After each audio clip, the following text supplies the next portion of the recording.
Saya bukan ahli nasab ya, saya bukan ahli nasab. Hanya saja secara rasional, mereka itu katanya akhirnya Ubaidillah bin Ahmad al-Muhajir bin Isa.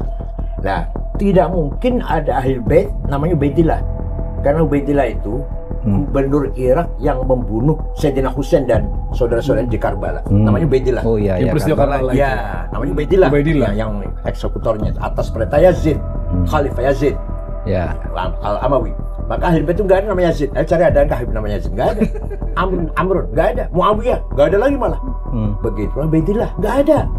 Cuma nggak ada nama Ubaidillah. Nah, sedangkan itu katanya semua ini keturunan Ba'alwi bin Ubaidillah bin Ahmad bin Isa bin Muqaddam dan Ja'far Sadiq. Jadi menurut saya secara rasional saja tidak mungkin ada Habib namanya Ubaidillah.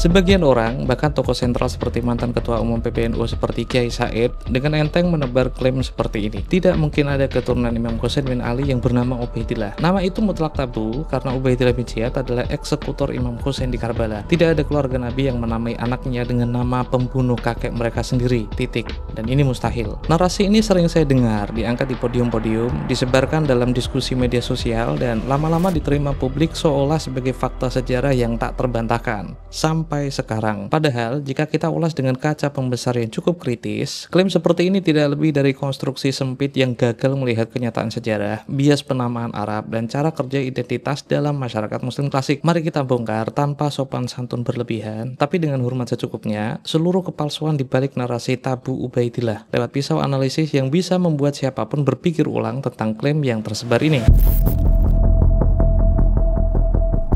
Sebetulnya nama ini istimewa di awalnya dikarenakan nama sahabat Nabi. Hanya saja nama Ubaidillah kemudian tercemar, anak buahnya Yazid bin Muawiyah. Lantas kemudian belakangan ada satu klan namanya klan Ba'alwi mengklaim pendulu mereka, datuk moyang mereka bernama Ubaidillah bin Ahmad bin Isa. Coba kita pakai logika yang sederhana saja. Kita tahu betul nih, yang bunuh kakek kita namanya Ubaidillah, yang memenggal kepala kakek kita namanya Ubaidillah. Masa kita akan ngasih nama anak kita Ubaidillah? Apatah mungkin seseorang akan memberi nama buat anaknya dengan nama yang nama tersebut teridentifikasikan sebagai pemenggal kepala kakeknya?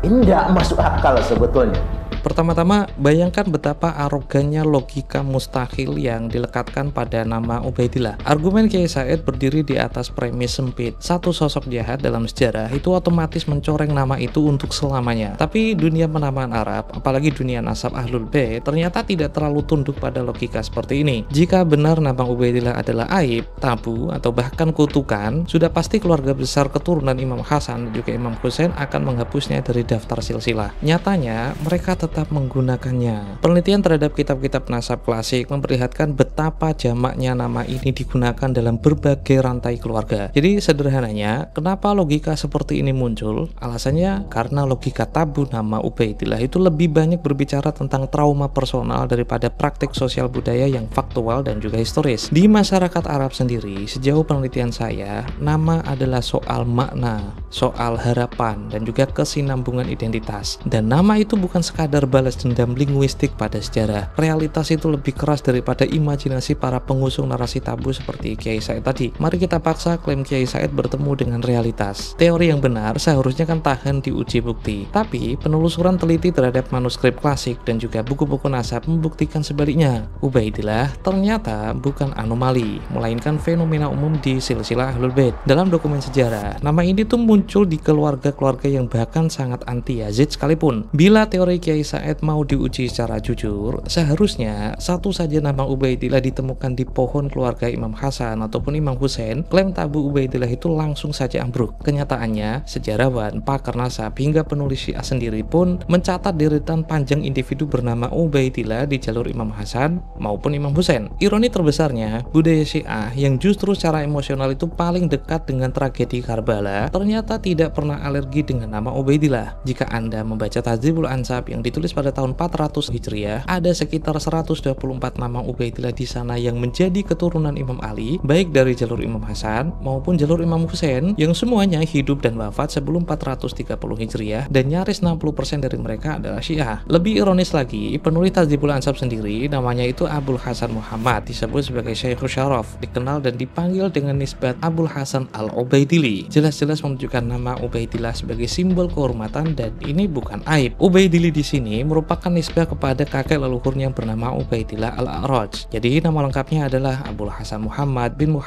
Ali bin Hasan bin Ali bin Ibrahim bin Ali bin Ubaidillah Al-A'raj bin Husain Al-Asghar bin Ali Zainal Abidin. Ubaidillah Al-A'raj inilah yang menjadi nisbat Abul Hasan Muhammad, mu'alif Tahdzibul Ansab, yang tidak lain adalah cucu langsung dari Imam Husain yang dieksekusi di Karbala. Dan semua literatur memastikan bahwa Abul Hasan ini bermazhab Syiah. Di mana letak tabu logika yang didaku Kiai Said jika penjaga nasab Ahlul Bait sendiri yang dipanggil dengan Syekhus Syaraf ternyata dikenal dengan nama Al-Ubaidili?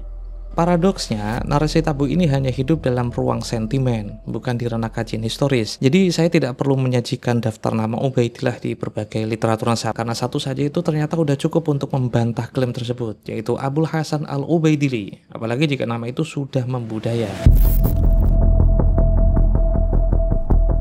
Padahal Ubaidillah itu nama gembong otak pembunuh Dzurriyyah Rasul. Iya, Bib. Tapi Rasulullah juga orangnya tidak pendendam, Bib. Tapi nama putra-putra Rasulullah tidak ada yang diberi nama Abu Jahal, Abu Lahab, karena Abu Jahal, Abu Lahab ini adalah orang yang dimurkai oleh Allah. Sebagaimana Ubaidillah juga orang yang pernah dimurkai oleh Allah gara-gara mereka adalah orang otak pembunuh Dzurriyyah Rasul, Bib. Ini kelihatannya sangat nggak baik kalau ada Dzurriyyah Rasul kemudian memberi nama anak namanya Ubaidillah.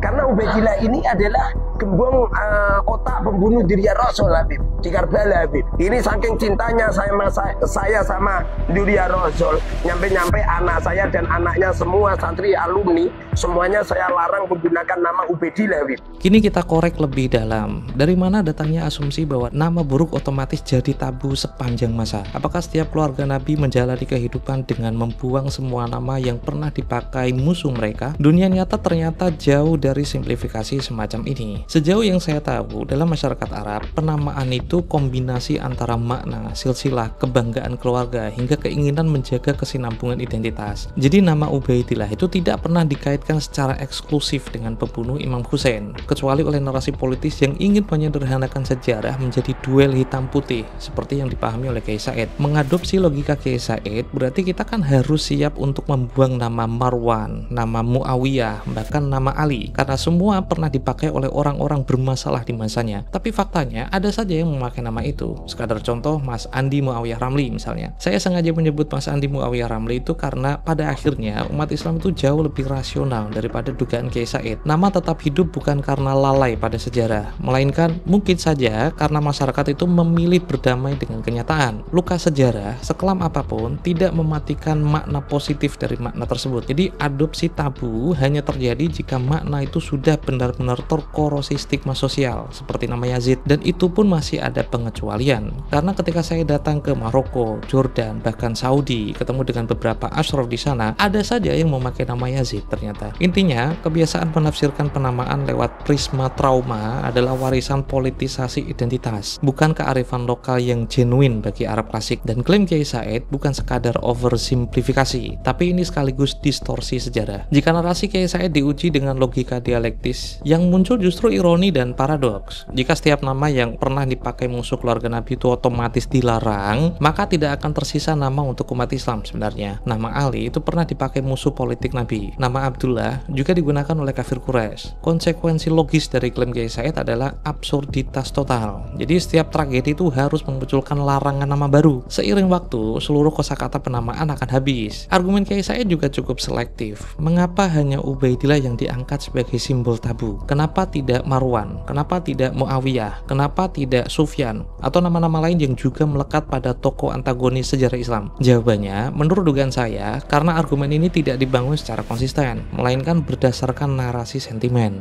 Mereka ternyata tetap memakainya dalam berbagai generasi, tanpa rasa malu atau bersalah. Narasi tabu yang coba dipaksakan di luar komunitas yang paling berhak trauma, ternyata justru jadi lelucon sejarah. Ini bukan sekadar kelalaian, tapi bentuk nyata dari inkonsistensi berpikir. Pada akhirnya, klaim Kiai Said hanyalah narasi yang tumbuh di atas sentimen, bukan fakta historis. Sejarah penamaan Arab, praktek keluarga Ahlul Bait, bahkan tradisi Syiah dan Sunni, semuanya ternyata menolak simplifikasi semacam itu. Dari sini bukti tekstual itu mengalahkan imajinasi dogmatis Kiai Said, dan realitas sosial itu selalu lebih rumit dari upaya pengertilan sejarah lewat stigma nama. Jadi saya menduga bahwa narasi tabu Ubaidillah itu jadi episode kecil dari kisah panjang bagaimana sejarah dan juga kebenaran terus-menerus diperjuangkan melawan mitos yang diproduksi demi kepentingan tertentu. Kebenaran pada dasarnya itu sering kalah populer, tapi selalu lebih bandel, lebih keras kepala, dan pada akhirnya selalu berhasil menyisihkan mitos ke pinggir sejarah. Jadi kali ini mitos yang tersingkir adalah mitosnya Kiai Said tadi. Terakhir, sebagai pelajaran, mari bersikap kritis terhadap narasi besar yang hanya lahir dari podium dan bukan dari kajian sejarah. Begitupun jika ada narasi besar habaib tentang leluhurnya yang dibesar-besarkan lewat podium yang bukan lahir dari kajian sejarah, ada pentingnya sikap kritis ini itu diajukan lebih awal. Jangan biarkan bias pribadi, kekuasaan simbolik, dan kecenderungan politis itu mengendalikan cara kalian dalam memahami masa lalu. Karena jika itu terjadi, kita semua, bukan hanya Ahlul Bait, akan kehilangan akar warisan kita sendiri, terperangkap dalam labirin mitos yang kita ciptakan bersama. Dan mungkin itu dosa sejarah yang lebih besar daripada sekadar menamai seorang anak dengan Ubaidillah. Jika klaim ini keluar dari mulut kotor Muharrar atau Suparman, ya mungkin saya masih bisa memaklumi. Tapi kalau keluar dari bibir Kiai Said, kok ya agak disayangkan saja. Saya Rungal Abbas, ini Pak Manjangantor, sampai jumpa.